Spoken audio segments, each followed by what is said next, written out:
negozi, ma anche con la consapevolezza che probabilmente questa prima asta sarebbe andata come è andata. Come giustamente veniva detto prima, diciamo, la speranza, o più che una speranza, diciamo, quello che noi ci attendevamo è che diciamo, le cifre che avrebbero interessato la seconda base d'asta fossero risultati inferiori. La cosa parzialmente interessante è che pur a volte in una nebulosa di si dice e di contatti, diciamo, molto informali, come diceva anche prima Paola,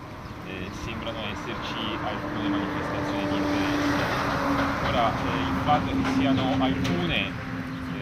è forse l'aspetto più incoraggiante, perché questo permette anche un passaggio di informazioni e di diciamo, discussioni su chi potrebbe essere interessato a partecipare alle prossime aste, che in mancanza di alcuni soggetti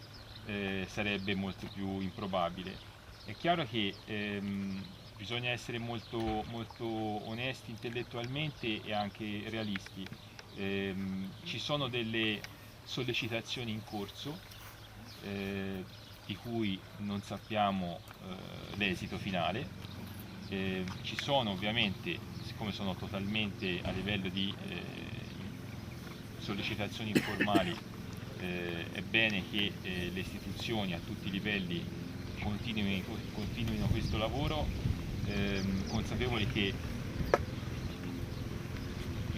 la risorsa geotermica fa la differenza, ma l'aspetto economico su cui si basa la base d'asta è un po' problematico. Io vi posso dire quello che vi ho detto un mese fa, ovvero che tra l'altro me l'avrei potuto aver detto vari mesi fa, perché da quando anche con Simone Bezzini, per ruoli e modalità diverse, ma la storia va avanti da tempo, dalla proprietà Montanari da molto tempo, per cui questo sarebbe stato un esito plausibile, non era difficile da immaginarlo per tutta una serie di diciamo, valutazioni economiche che si sono succedute nel corso di questi anni, non meno di questi mesi, di questi anni. Adesso, ecco, siccome la risorsa geotermica è mantenuta, e questo non era scontato nemmeno a priori, è comunque un elemento importante per la valutazione di chi dovesse essere interessato a partecipare alle aste, e ovviamente è un aspetto anche importante da un punto di vista industriale a livello nazionale, perché sapete benissimo quanto a livello governativo, ma regionale, quanto a livello economico sia importante investire su risorse rinnovabili e quanto questo possa dare anche un valore aggiunto alle produzioni. Quindi noi continuiamo nel lavoro che è inevitabilmente sotto traccia, e lo facciamo, e la testimonianza è che siamo qua anche in assenza di notizie spendibili in maniera oggettiva. Ci siamo perché vogliamo significare che stiamo continuando a lavorare, e ci siamo perché siamo convinti che Floramiata sia una risorsa di questo territorio, una delle varie risorse, diciamo, e anche uno dei vari problemi di questo territorio. Quindi ci siamo perché la stiamo seguendo, e anche quello che magari non risulta così appariscente, però diciamo, garantisce che sotto traccia c'è un lavoro in corso,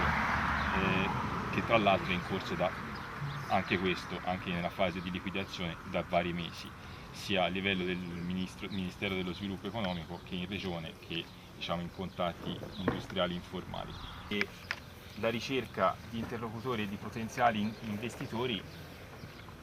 la stiamo facendo, e la stiamo facendo ognuno su un mandato che ognuno si sente anche da un punto di vista morale, oltre che territoriale. È chiaro, se io avessi un compratore non sarei venuto io, avrei mandato lui adesso. Quindi non è che le sto dicendo che io ho un compratore qui in macchina, le sto dicendo però che stiamo sollecitando chi pensiamo possa essere nelle condizioni di fare questi investimenti.